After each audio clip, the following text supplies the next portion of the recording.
The two children's books that I've written are The Lost and Found Smile and Monsters Under My Bed. So both these stories were written for a contest which was held by Unison and Reliance Time Out, and I had just written the stories to enter into the contest. Prior to that, I had written a lot of short stories for children for Open Sesame, and this kind of led me on to see if I could, try and make it publish some of my works. So I had entered it as a contest, and fortunately for me, the first story that I had written won a first prize.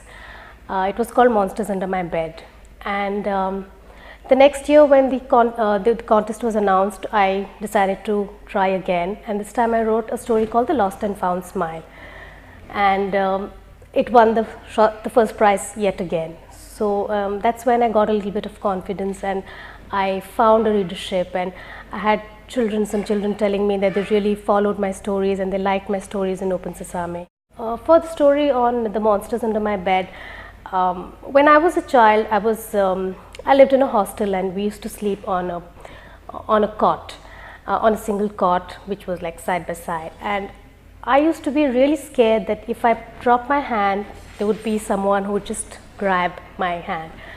So the story was there with me for several years, and I was just thinking of how to put it.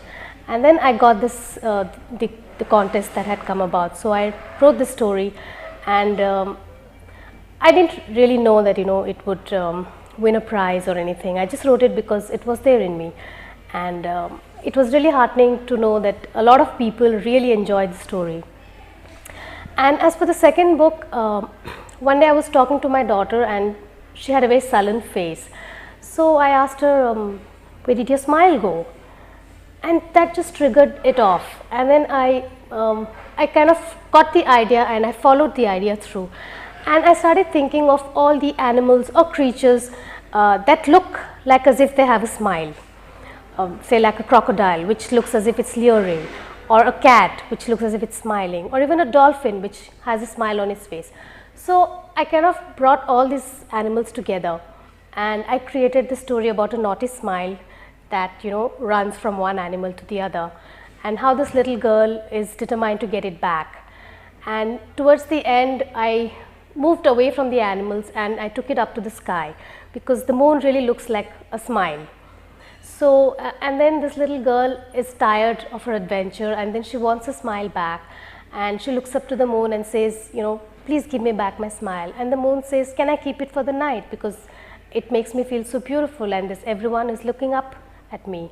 So she said, but I've given a little bit of my smile to everyone, to the dog, to the cat, to the dolphin, to the crocodile, and to the hyena, and I'll be left with nothing. And she says, and the moon says, don't you know that the more you give, the more you get? So I ended with that, and then she gets a smile back, and then the whole town is kind of, everyone starts smiling. So that was about my second book. So now I'm in the phase of creating a few more stories and characters. So I've got a little book called, the other day I get a lot of inspiration from my children and the questions they ask. So the other day I overheard my little son saying something, Mr. Sneezy has a cold. So then it just, it was a spark of inspiration for me. So I've written a series of small poems called Mr. Sneezy has a cold and other poems. So it's how Mr. Yawn is feeling sleepy, and Mr. Itchy is feeling all scratchy, and Mr. Hick is having an hiccup. So it's a series on that. Sometimes you find it a very silly story, but then they really like it. So then you begin to wonder, okay, what's it that they really like about this idea, which to you might be really silly. And then you just follow that, and then it just builds on that. From, I would say, 3 to 8. I must be frank, right now I'm a little stuck in the sense that I want to see what else I can write about. What are the things that really interest me? Because right now, if you see in the literary world, earlier we used to just pick up a book and read. But right now there are so many genres of fiction, whether it's historical, whether it's of family ties, whether it's, there are so many genres. So I want to see where I as a writer fit in these genres. What do I really want? What are the things that really touch me?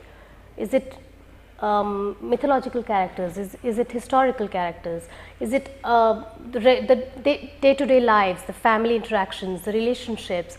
So I'm just trying to figure out my own, style of writing, because we also evolve as writers. I have written short stories for adults also. So I'm just exploring as a writer. So right now I'm in a phase where I also write for children, but I'm also thinking of writing for adults.